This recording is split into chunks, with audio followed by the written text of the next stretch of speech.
Le monde a changé. Je le vois dans l'eau, je le sens dans l'air, je le ressens dans la terre. Et dans le monde du travail devenu vivable et désirable.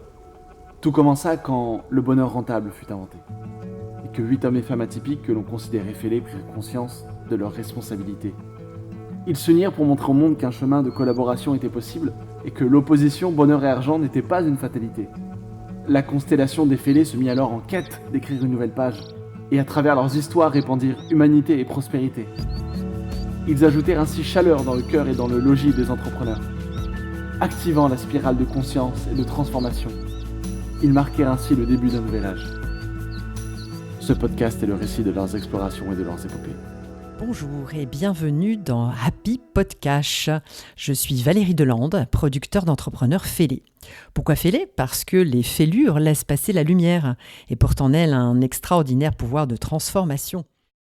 Bonjour, nous avons entamé la saison 2 d'Happy Podcast qui se déroule en compagnie d'un de nos héros entrepreneurs multipotentiels et du défi qui lui reste à relever pour rayonner et inspirer au travers de son identité et de ses activités.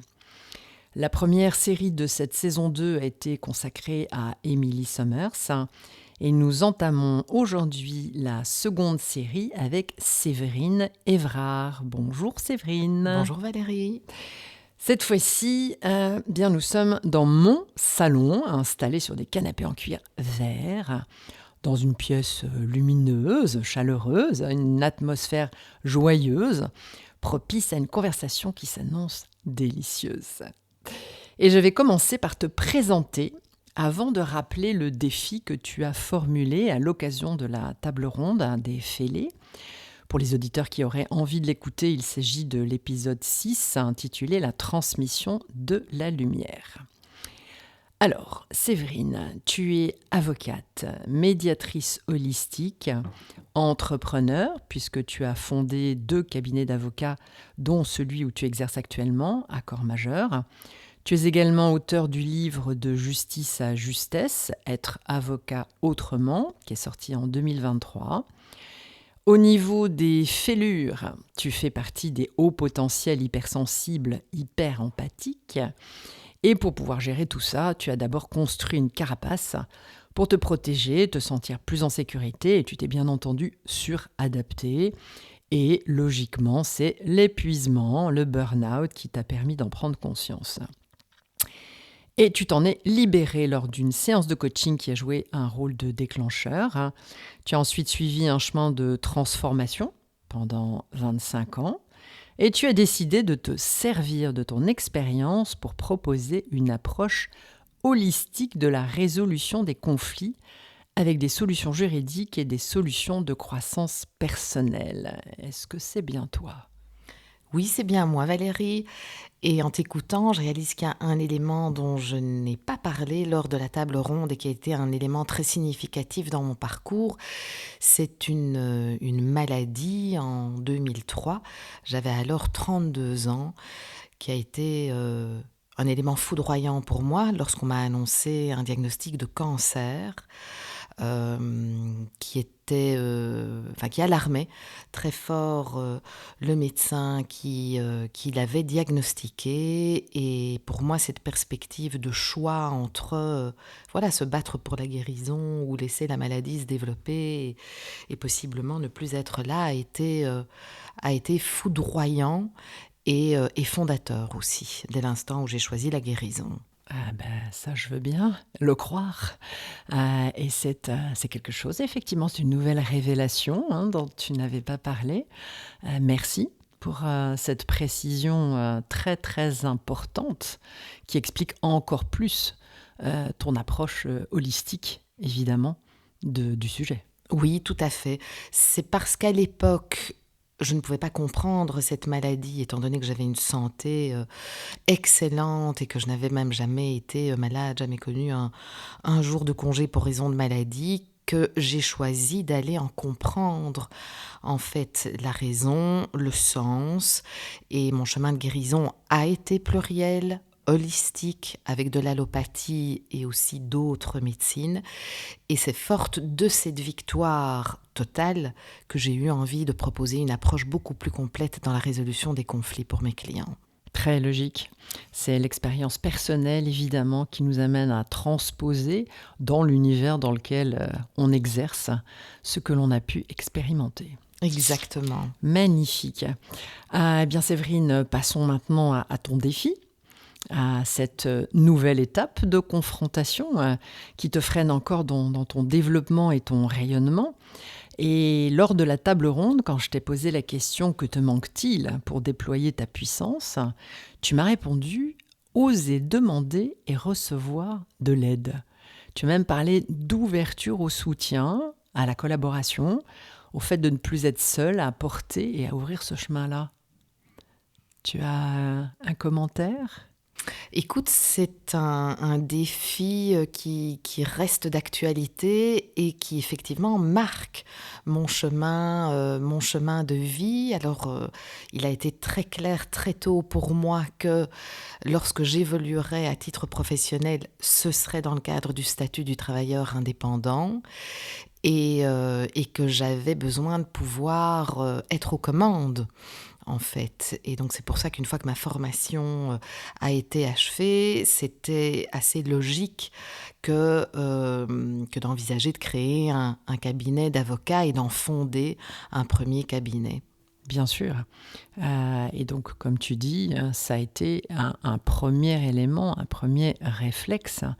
Est-ce que je peux en comprendre à demi-mot que tu as quand même une vision de l'entrepreneuriat maintenant qui commence à s'élargir au soutien, à la collaboration et que l'entrepreneuriat en aventure individuelle a ses défauts et ses qualités, en tout cas a quand même beaucoup de limites. Et tel que tu l'as vécu aussi pour sortir de ton cancer et aller vers la guérison, tu es allé évidemment chercher de l'aide. Donc est-ce qu'on peut dire qu'aujourd'hui, tu as une vision plus collaborative de l'entrepreneuriat ?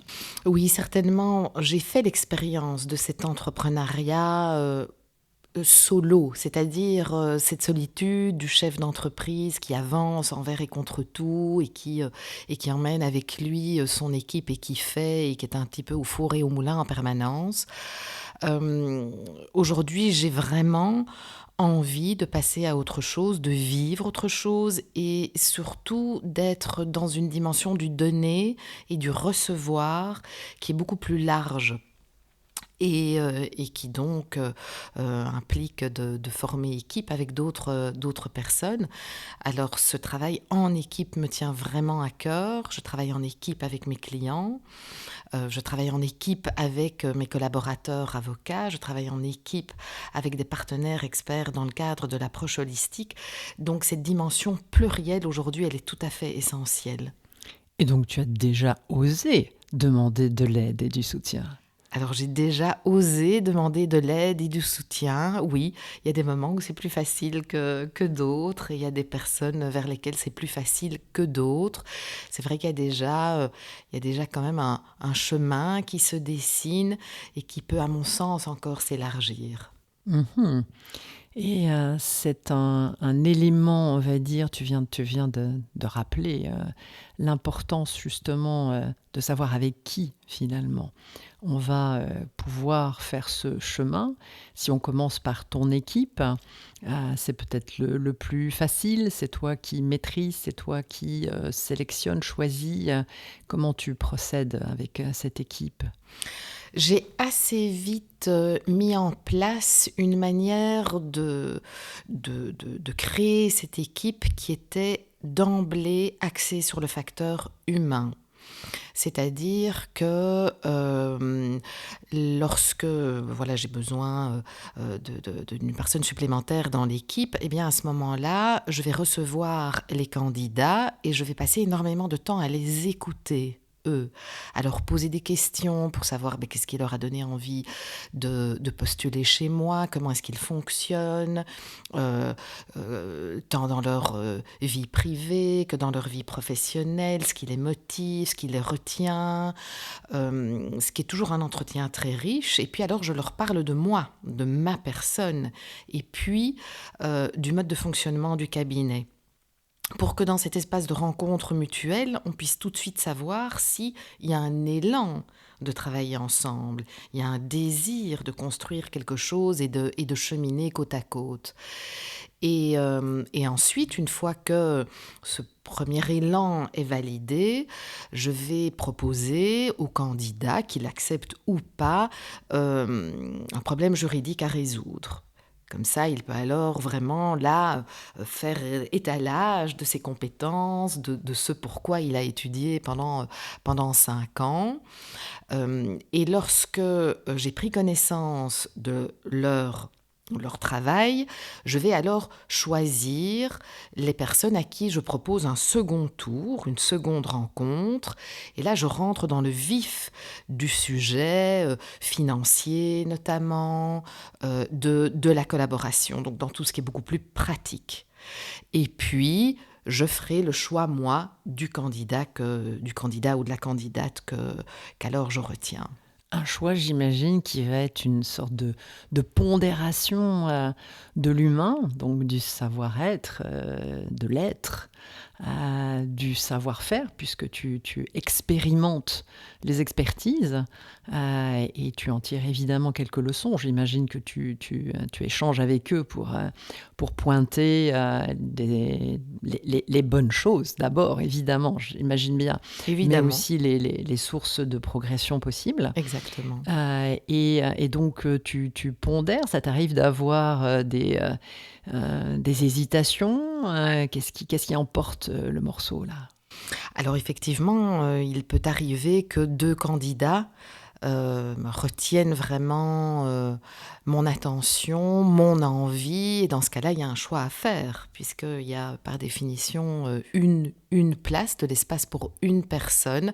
À ce moment-là, je vais prendre le temps vraiment de ressentir, en fait, là où l'élément est le plus fort. Et donc, finalement, c'est mon intuition qui va m'orienter.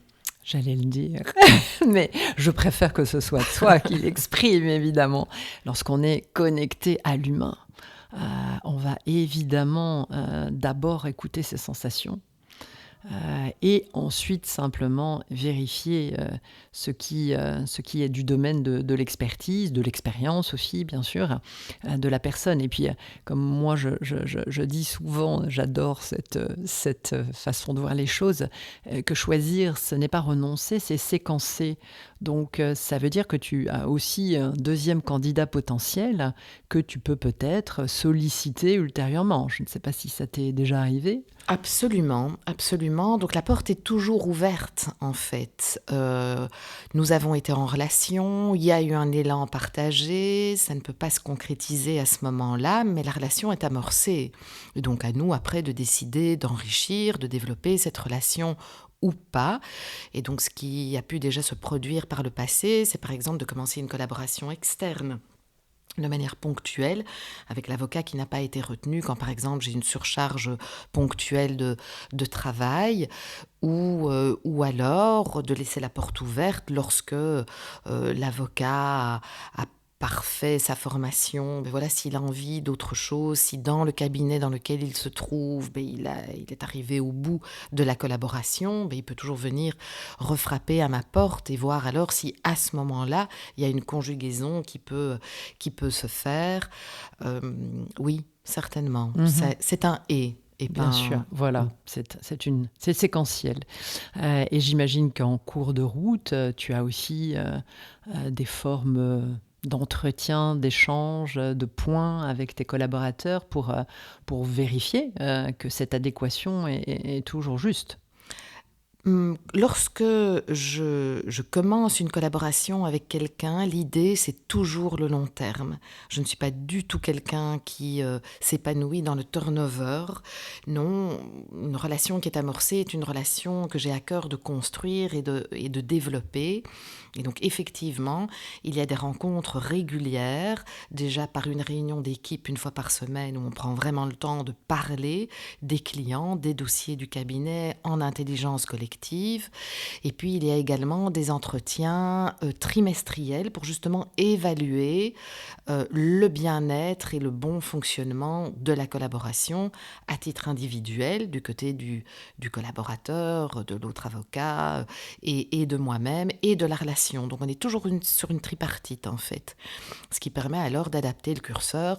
Et bien entendu, ma porte est toujours ouverte.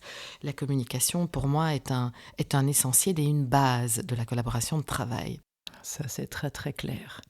Je ressens énormément de bonnes procédures, de bons process où effectivement l'humain est vraiment au centre.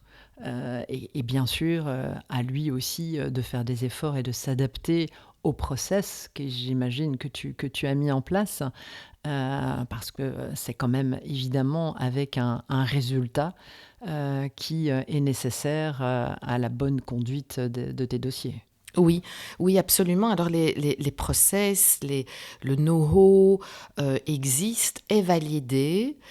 Et en même temps, dans le cadre de la collaboration, je suis toujours ouverte à l'apport d'un collaborateur pour améliorer le process.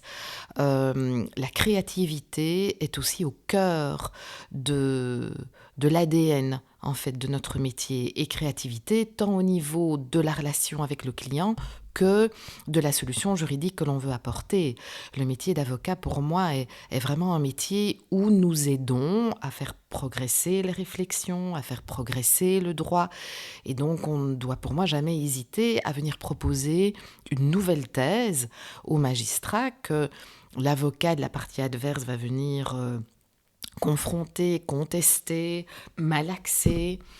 Mais ça fait partie effectivement de notre métier. Je ne suis pas sûre que tous les avocats raisonnent comme toi.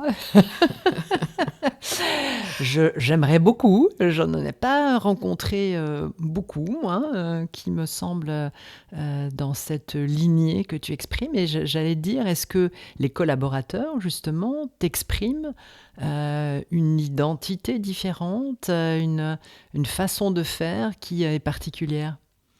Ce qu'il me renvoie, c'est la richesse du métier tel que je l'aborde, la bienveillance souvent que je témoigne à mes clients, le fait que je suis à même de pouvoir leur proposer des solutions variées, tant au niveau juridique, parce qu'il y a plusieurs voies, il y a la procédure, il y a la médiation, il y a la conciliation, il y a la négociation.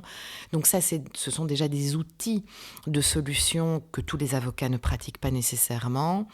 Et également un accompagnement pas à pas où ils ressentent combien le bien-être du client, chemin faisant dans la gestion de son dossier et la résolution de son conflit, est central.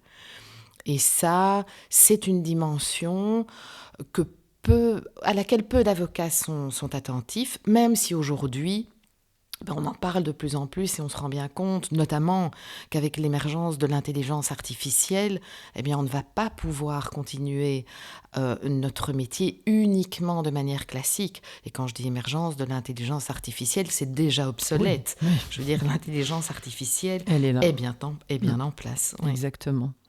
Merveilleux, moi j'adore et j'imagine que le chemin de ces équipes, de ces avocats ou de ces collaborateurs doit être très formateur à tout point de vue et justement de façon holistique pour eux-mêmes. Oui, c'est une ouverture parce qu'ils n'ont pas vu cette approche à l'université. Ils n'en ont pas entendu parler, ils ne l'ont jamais vu pratiquer.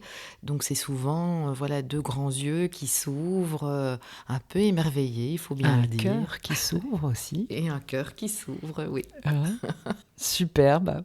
Bon, Séverine, je te propose de clôturer sur cette belle envolée du cœur et de l'humain et de nous retrouver la prochaine fois pour continuer à creuser un petit peu et explorer ton univers. Avec plaisir, Valérie. À bientôt, Séverine. À bientôt. Ce podcast est le récit de leurs explorations et de leurs épopées.